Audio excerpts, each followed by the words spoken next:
Fala galera vascaína, Thiago Fontes, canal Vascaíno do Cerrado, ainda meio ceguinho, não peguei meu óculos, mas vamos tocar o barco, vamos falar de Vasco. Campeonato Brasileiro tá rolando um jogo agora, o Fluminense tá vencendo.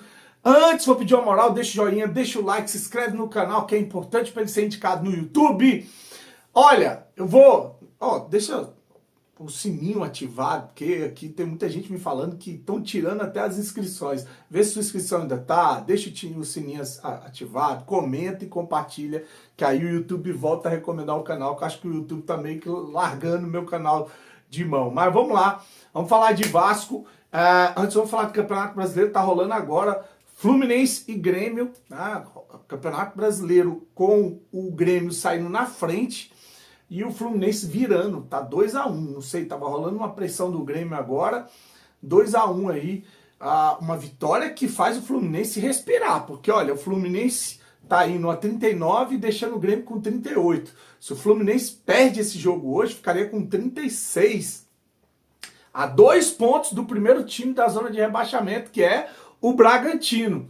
E o Fluminense vai pro Beira-Rio pegar o Internacional. Imagina, se perde pro Grêmio e perde pro Inter e o Bragantino vence, o Fluminense podia ir parar na zona de rebaixamento já agora nesses últimos jogos do Campeonato Brasileiro. Agora o Grêmio que abra do olho, porque 38 pontos, o próximo jogo do Grêmio é lá em São Paulo contra o queridinho da CBF, o Palmeiras. Caiu é pênalti. Então, um jogo aí que eu não sei se vai terminar empate. Da outra vez eu estava gravando aqui, saiu o gol de empate do Inter contra o Flamengo. O Inter foi garfado contra o Flamengo, mas na maior cara dura. Teve um outro pênalti ainda no final do jogo que acabaram não dando, mas tá aí. Campeonato Brasileiro na veia, que amanhã já tem jogos também. Tem Atlético Paranaense, Vitória, jogo do desesperado. Enfim, bastante jogos aí para o Vasco, que só vai jogar lá na terça-feira, tá? Bom, eu vou começar aqui. Vão ser 3 notícias muito rápidas aqui pra gente sair fora, porque hoje é sexta, eu sei que a galera já tá aí curtindo. O zagueiro Manuel Capasso, que pertence ao Vasco, está emprestado ao Olímpia do Paraguai, deve ficar no Olímpia. Olha, ele tem contrato com o Vasco até o final de dezembro, dia 31 de dezembro de 2024.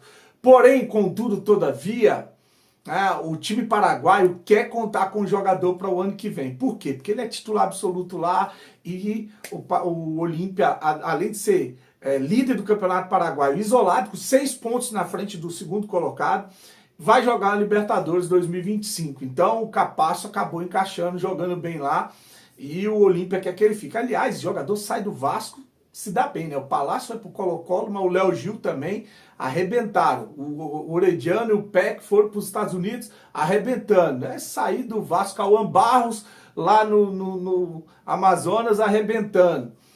Então é isso, saiu ali o Bruno Gomes, que era do Vasco, tá no Inter, moleque da base, ele tá jogando de lateral no Internacional, e tá jogando bem de lateral. Ele tá aí, então, os crias da base do Vasco, espalhados por aí, junto com outros jogadores, como o Capasso, que eu acho que o Capasso foi muita infelicidade, eu acho que ele é um bom zagueiro, mas ele chegou, entregou pro Flamengo, depois não teve uma sequência, o time era muito bagunçado, e aí a gente vê quando é desordem, o que acontece, os jogadores saem e acabam se destacando em outros times. O time paraguaio quer usar a dívida que o Vasco tem, que é referente ao Matias Galarza, para fazer o Capasso ficar. Vocês me devem, ele vai ficar aqui e vai descontar no que vocês querem do Capasso. Então tá aí o Capasso ficando no Olímpia.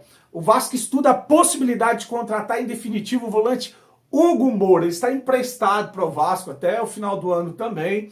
E existe uma prioridade. O Vasco tem uma prioridade, uma cláusula de prioridade de compra. Ele, para exercer essa cláusula, o Vasco quer contar com o jogador, mas para ele exercer essa cláusula, tem que pagar cerca de 2 milhões de dólares, acho que 12,7 milhões de reais, para poder... Você sabe que o Vasco vai ficar matando cachorro a grito agora, nesse final de ano, né? Mas é isso, se quiser ficar com ele vai ter que pagar. O Fluminense já sondou o jogador. O Fluminense ama jogador do Vasco, né?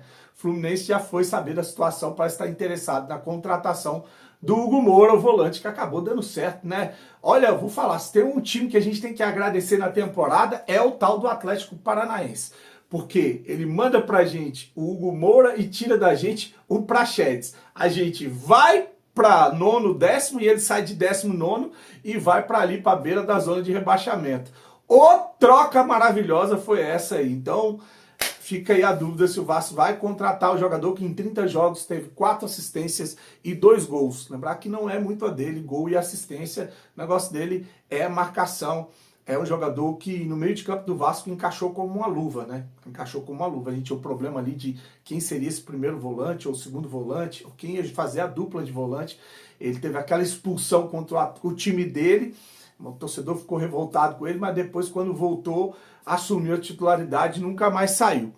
Bom, para finalizar, vamos falar de Lucas Piton. Eu trouxe hoje mais cedo aqui que a Roma parece estar interessada na contratação do jogador para a temporada 2025. Piton pode ser um ativo, pode ser um jogador a ser vendido. Ele e o Ryan, os dois devem sair para poder fazer caixa, né? Grana aí para suportar a pressão, porque, por 16 milhões de folha vai ser um F aí poder pagar essa folha em 2025. Então, o Piton deve ser um desses jogadores negociáveis. O Piton recebeu uma camisa em homenagem a 100 jogos pelo Vasco. Tá aí uma linda camisa aí, 100 jogos pelo Vasco, entregue pelo lateral que fez história no Vasco, ganhou muitos títulos, o Felipe Maestro, né, que hoje é diretor técnico do Vasco, foi lá e homenageou o Piton entregando a camisa para ele.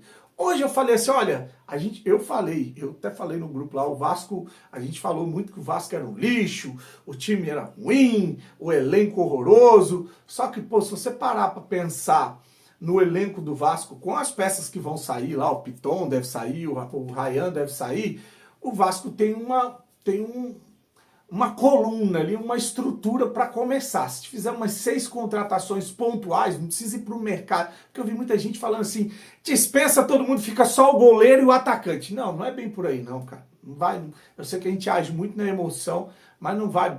A gente precisa de zagueiro, mas você tem o João Vitor, que é um bom zagueiro. Laterais, a gente vai ficar lá na lateral direita com o Vitor Luiz. Eu vou falar de novo porque eu esqueci de um jogador, tá? O Vitor Luiz e o Puma. Do lado esquerdo você vai ficar... Não, o Vitor Luiz. O PH e o Puma do lado esquerdo, o Vitor Luiz e o Leandrinho. Aí você tem o volante Hugo Moura, que tem a possibilidade de ficar. Tem o Matheus Cocão, que fez uma temporada legal. Tem o Esforza, tem o Cauã Barros, que vai voltar. Você tem o Jair, você tem o Paulinho, que já está na expectativa de voltar. Já não sei se é o próximo jogo do Botafogo, no outro, o Paulinho, você tem o Suíço, que sempre que entrou bem lá, o Domingues, né? Tem o Payet, tem o Coutinho, tem o Adson, que é o jogador que eu esqueci tanto do Domingues quanto do Adson.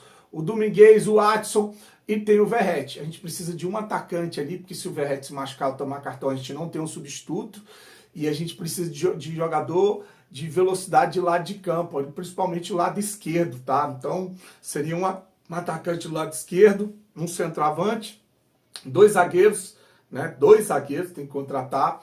E no mais, cara, é o que eu falei, são reforços pontuais. O Vasco, para elenco também, né? Porque às vezes o desespero do treinador é você tirar um jogador e olhar pro banco e não ter opção.